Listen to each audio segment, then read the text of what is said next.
Llega ese momento del año en el que toca hablar del iPhone 14 Pro y iPhone 14 Pro Max, los nuevos dispositivos de Apple tope de gama, que bueno, llegan en un año un poco complicado porque suben de precio y parece que no tienen demasiadas novedades respecto al año pasado. Sin embargo, más allá de la pantalla siempre encendida, de la isla dinámica, hay una cosa que me ha vuelto loco durante la semana que llevo utilizando este dispositivo a tope, y es el nuevo sensor de 48 megapíxeles. Y vamos a empezar por el principio, que es el diseño. Y realmente es donde menos novedades hay este año, y es que tenemos un iPhone 14 Pro y 14 Pro Max que son exactamente iguales que los modelos del año pasado. Esto significa que tenemos una trasera de cristal con un acabado mate que es precioso. El nuevo acabado en ese color morado, en ese color púrpura, me encanta. Es un púrpura que, dependiendo de cómo le dé la luz, es incluso negro, es azul marino. La verdad es que es muy bonito este color y es el que más me gusta de todos los introducidos este año. En esta trasera, pues como digo, no se quedan pegadas las huellas con facilidad gracias a ese acabado mate,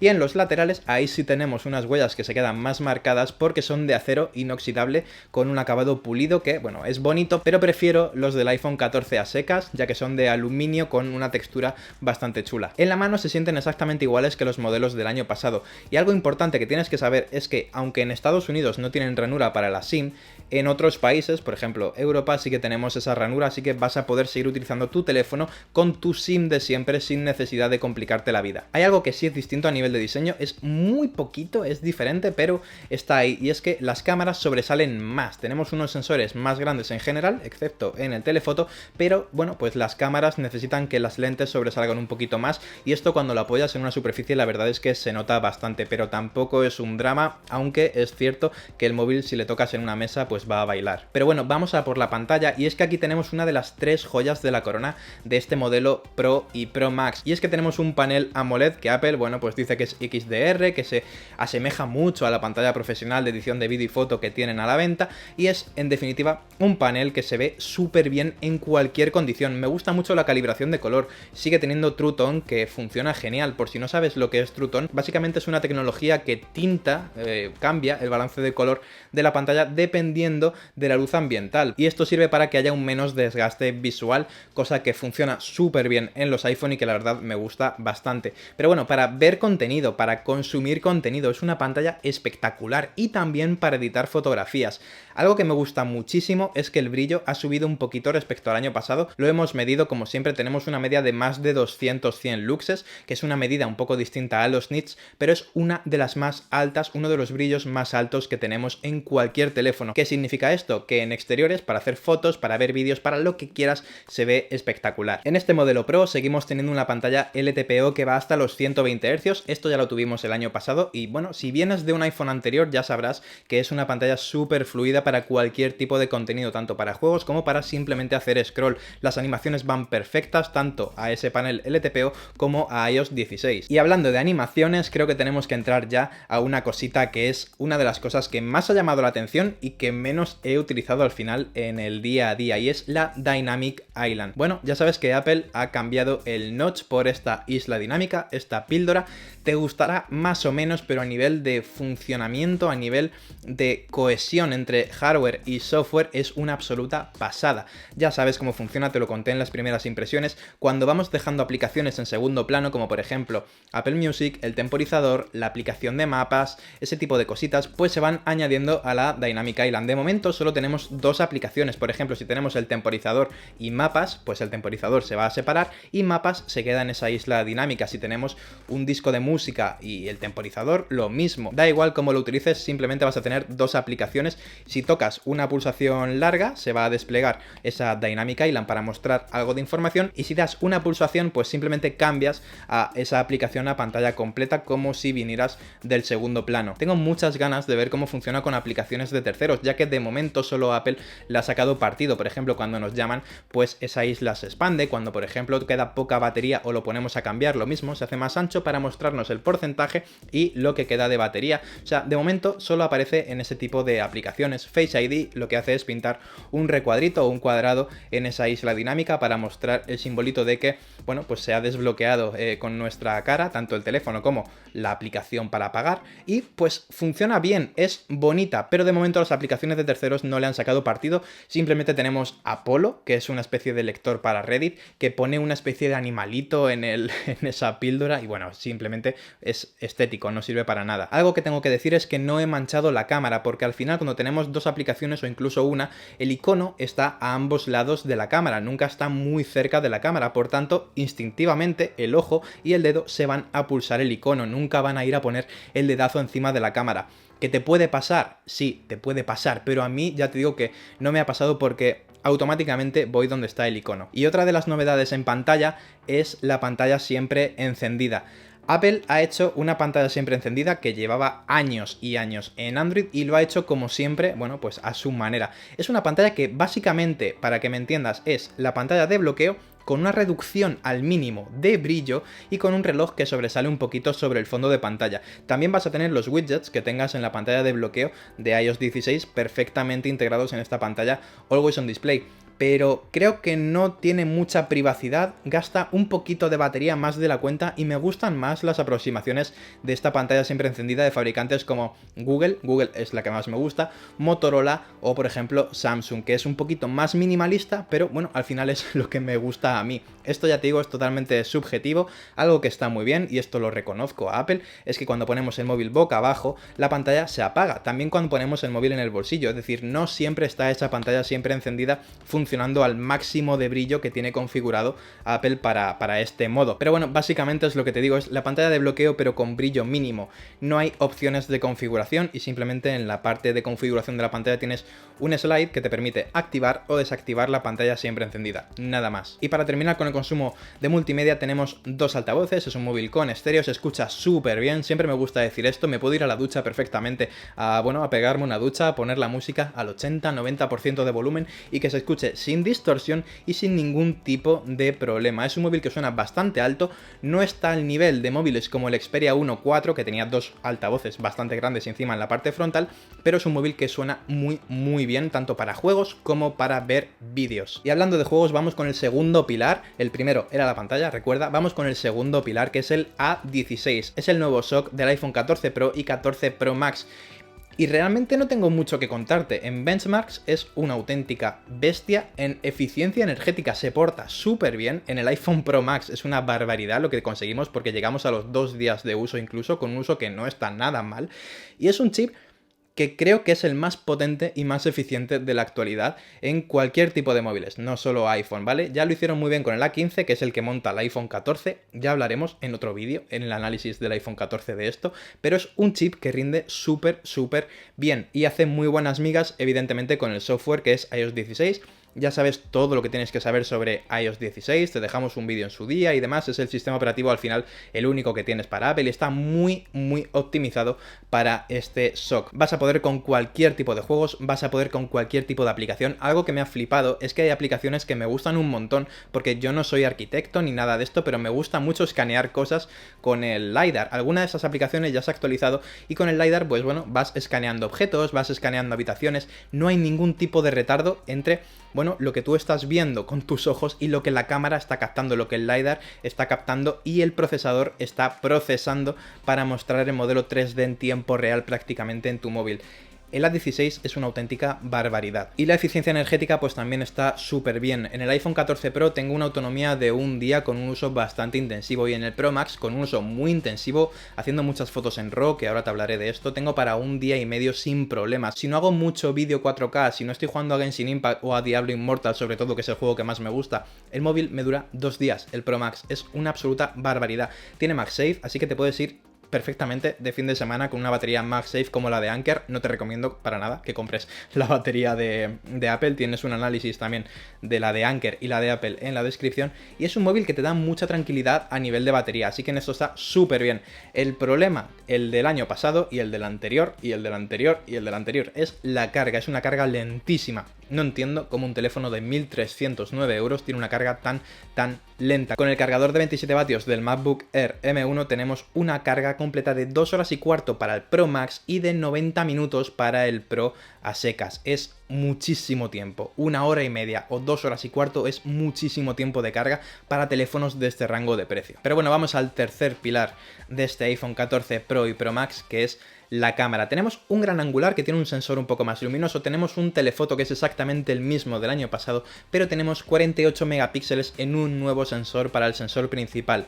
Y esto, más allá de la calidad que da en general gracias al pixel binning en el modo automático de 12 megapíxeles, es que tenemos un ProRAW que es una delicia. Vamos a ir por partes, voy a empezar por el gran angular, esto es raro, pero voy a empezar por el más flojo de los tres, ¿vale? Apple tiene un nuevo sistema de procesado que es el Photonic Engine, que es, bueno, mejora la captación de luz porque Diffusion, que es este sistema que gracias a la NPU, inteligencia artificial, pues hace sus cositas para mejorar la fotografía, entra en un proceso anterior al que estaba entrando en móviles anteriores, o sea, en el pipeline, en la hoja de ruta, por así decirlo, de la fotografía computacional de Apple, Diffusion entra mucho antes que en anteriores teléfonos, por tanto permite generar archivos de más calidad. El gran angular de día está bien, ¿vale? Está bien, punto. La colorimetría entre los tres objetivos me gusta un montón, entre los tres sensores, me gusta muchísimo, las fotos son muy parecidas a nivel de color, y de día el gran angular cumple, y a nivel de, bueno, fotos un poco más estéticas, más creativas, la verdad es que está bastante bien.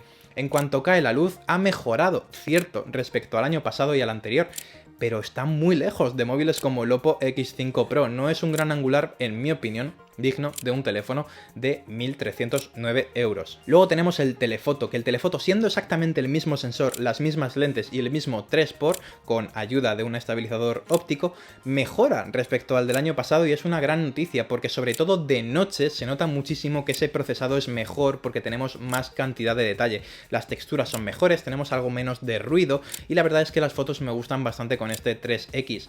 Pero estoy enamorado, pero locamente, del nuevo sensor de 48 megapíxeles que ha metido Apple, porque es grande, tiene una apertura de 1,78, que es menor que la de 1,5 del año pasado, pero aún así, como el sensor es más grande, la profundidad de campo es menor. Ese bokeh, ese desenfoque de fondo automático sin necesidad de recurrir al modo retrato es muy bonito, sale enseguida. Ojo, cuidado, porque también tenemos una distancia de enfoque mayor que la del año pasado, entonces en cuanto acercamos el objeto salta automáticamente ese modo macro, que bueno, podemos desactivar o no. Yo tengo activado que salte automáticamente porque no me molesta, pero ten en cuenta que la distancia de enfoque es mayor que la del año pasado. Esto, bueno, para algunas cositas como fotos a plantas y demás puede generar algunas inconveniencias, pero te acostumbras enseguida. Y en modo automático pues está bien, seguimos teniendo esos modos de esos perfiles de color, esos procesados de Apple que lo asemejan a un Pixel, lo asemejan a un Samsung, pero sinceramente creo que debería ser obligatorio que si compras este teléfono utilices el modo RAW.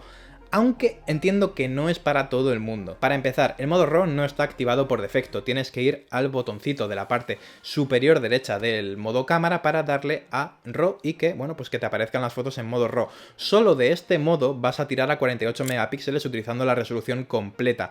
La resolución completa es una maravilla porque el nivel de detalle, de texturas, el ruido natural, porque las fotos tienen ruido, cosa que el procesado de Apple y de todos los fabricantes prácticamente se empeñan en eliminar.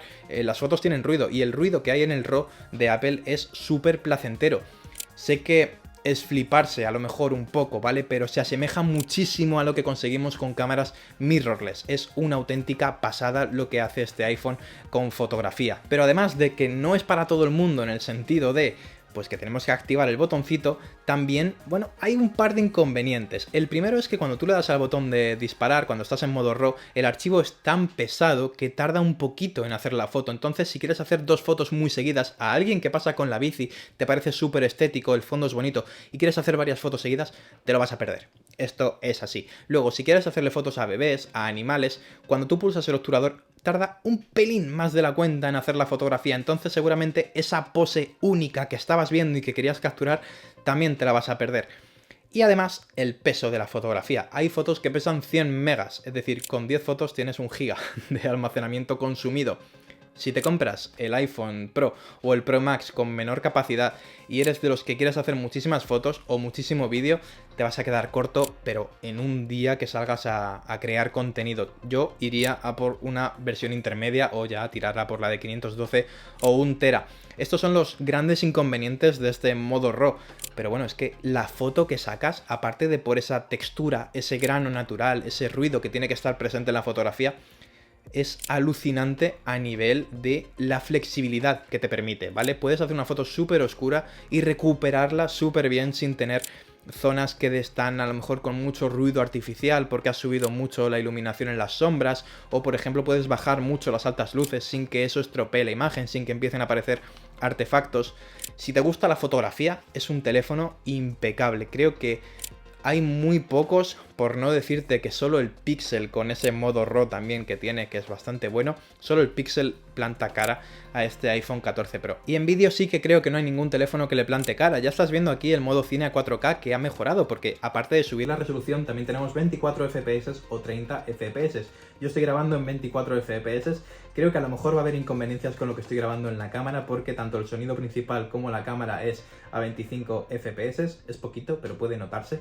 Pero es que además de ese 4K, 24 o 30 FPS, tenemos un vídeo con una estabilización brutal. Tenemos la segunda generación de estabilización en el sensor, esto solo en el sensor principal, y en vídeo funciona súper bien. Los colores me encantan, me gusta muchísimo hacer paneos con el iPhone y bueno, pues al final también me gusta muchísimo grabar con el 3X. El 3X captura una luz muy especial, también unas texturas que molan un montón. En vídeo creo que no hay ningún móvil mejor. Algo que han añadido esta generación es el modo acción. Baja la resolución hasta 2,8K 60 FPS y a mí no me gusta. Esto te lo tengo que decir, no me gusta porque para empezar necesitas mucha luz, así que olvídate de utilizarlo en interiores aunque estén muy bien iluminados. Siempre te va a aparecer un iconito arriba de necesito más luz para utilizar esto. Y además, algo que tampoco me gusta mucho es que cuando activas este modo aparece mucho ruido en la imagen, ¿vale? No es una imagen bonita, creo que sirve para exteriores con condiciones muy concretas en las que, bueno, pues como en el anuncio de Apple, estés persiguiendo a alguien que va corriendo, pero es que la estabilización del sensor del iPhone 14 Pro y Pro Max es suficientemente buena como para no tener que activar este modo que, aparte de perder resolución, que lo dejan unos 2000 y pico por 1500 o algo así, aparte de perder resolución, te añade ese ruido que creo que la ganancia en cuanto a estabilización gracias a una estabilización digital pues no compensa. Y como el año pasado tenemos 4K 60 en todas las cámaras, incluida la cámara selfie, es de 12 megapíxeles, este año tiene autofocus. Y es algo que tampoco me parece una gran novedad, porque al final enfoca todo, enfoca prácticamente todo. No hay un desenfoque de fondo como para necesitar autofocus, pero me gusta que tiene como dos focales en una. Es decir, si tú te estás haciendo una foto a ti solo y te la haces a cierta distancia, te va a hacer un pequeño zoom para que, bueno, pues para que se te vea mejor la cara. Sin embargo, si aparece alguien en la imagen, va a detectar que hay otra persona o que a lo mejor tienes el brazo menos extendido o lo que sea, y va a agrandar un poquito la imagen. Es un zoom digital, esto también lo hemos visto en móviles Samsung, por ejemplo, y siempre está bien tenerlo. Y bueno, llegamos al final del análisis del iPhone 14 Pro, y es un análisis que es complicado porque por una parte tenemos una pantalla que es excelente, con más brillo que el año pasado y esa isla dinámica que si crees que la vas a usar, yo ya te digo que no la he usado demasiado, pues bueno, es un buen punto. Por otro lado tenemos una 16 que es una auténtica bestia, pero la 15 sigue siendo muy bueno. Creo que el principal motivo de compra de este teléfono, para mí, es el nuevo sensor de 48 megapíxeles. Si crees, bueno, es que de hecho creo que es el punto por el que se puede llamar a este teléfono un teléfono Pro, por primera vez. Ya no es solo la diferenciación entre el telefoto con el modelo base y el modelo Pro, es que este sensor de 48 megapíxeles te da una calidad de imagen en RAW espectacular. Ahora bien, son 1.309 euros el modelo más barato y no el de Pro Max, sino el del Pro a secas. Han subido mucho de precio. Si vienes de un 13 Pro, por mucho que me gusten los 48 megapíxeles del Pro RAW de este teléfono, creo que no vale la pena el salto. Si vienes de un 12 Pro, si vienes de un 11 Pro sobre todo, y quieres continuar con Apple, pues es una elección obvia y la verdad es que muy buena, aunque el precio sea bastante alto. Y al final es un móvil que tiene muy pocos puntos negativos y bastantes puntos positivos, como una de las mejores pantallas del mercado, potencia bruta. como pocos móviles pueden presumir de ella, y sobre todo un apartado de cámaras que, excepto el gran angular, que de noche sigue siendo flojísimo, muy lejos del precio que Apple quiere que paguemos por este teléfono, el resto es una maravilla para creadores de contenido. Así que bueno, cuéntanos en los comentarios qué te parecen estos nuevos iPhone 14 Pro y 14 Pro Max, si crees que vale la pena el salto y si te lo has comprado. Y bueno, esto ha sido todo, creo que se ha ido un poquito de duración el vídeo, pero creo que vale la pena. Así que muchas gracias por llegar hasta aquí y nos vemos en el siguiente vídeo. ¡Chao!